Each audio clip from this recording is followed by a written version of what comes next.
2 जून 1947 जब दिल्ली के एक कमरे में करीब दर्जन भर लोग मिलकर करोड़ों लोगों का भविष्य लिखने जा रहे थे।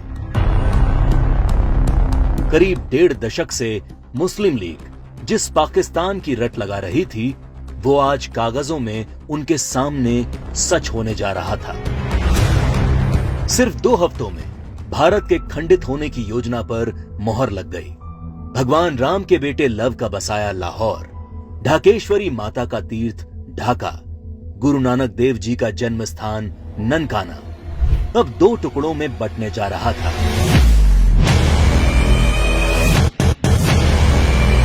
और अगर कोई इस विभाजन की योजना से अनभिज्ञ था तो वो थी भारत की मासूम और निर्दोष जनता, जिस पर यह विभाजन कहर बनकर टूटने वाला था। 1947 को अंग्रेजों द्वारा किया विभाजन देश का पहला विभाजन नहीं था। अंग्रेज इससे पहले 1905 में भी बंगाल का विभाजन कर चुके थे, लेकिन उस विभाजन का पहले बंगाल में और फिर पूरे देश में इतना मुखर विरोध हुआ कि अंग्रेजों को 1911 में अपना फैसला वापस लेना पड़ा था।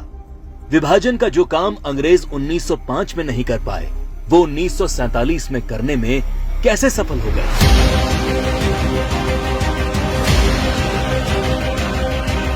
तो जो बात 1905 के बंगाल को 1947 के भारत से अलग बनाती है, वो है कांग्रेस पार्टी, मुस्लिम लीग और भारतीय कम्युनिस्ट।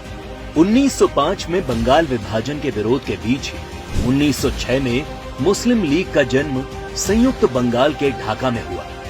बंग भंग आंदोलन के बाद जन्मी मुस्लिम लीग ने 1909 में मार्ले मिंटो सुधार के नाम पर पृथक निर्वाचन प्रणाली मांग से शुरू करके अगले 30 साल में अलग इस्लामिक राष्ट्र पाकिस्तान के नाम पर भारत को मजहब के नाम पर बांट कर रख दिया। 1920 के तुर्की के खलीफा के समर्थन में चलाए गए कांग्रेस के खिलाफत आंदोलन ने मुस्लिम कट्टरपंथियों को यकीन दिला दिया कि वे अपनी गैर जरूरी मांग पर भी कांग्रेस के नेतृत्व को मना सकते हैं।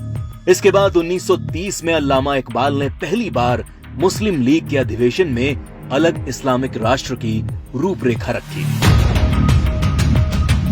इकबाल की कल्पना के इस अलग इस्लामिक देश के लिए पाकिस्तान नाम सबसे पहले चौधरी रहमत अली ने प्रयोग किया। जब 1933 के तीसरे गोलमेज सम्मेलन में चौधरी रहमत अली ने पाकिस्तान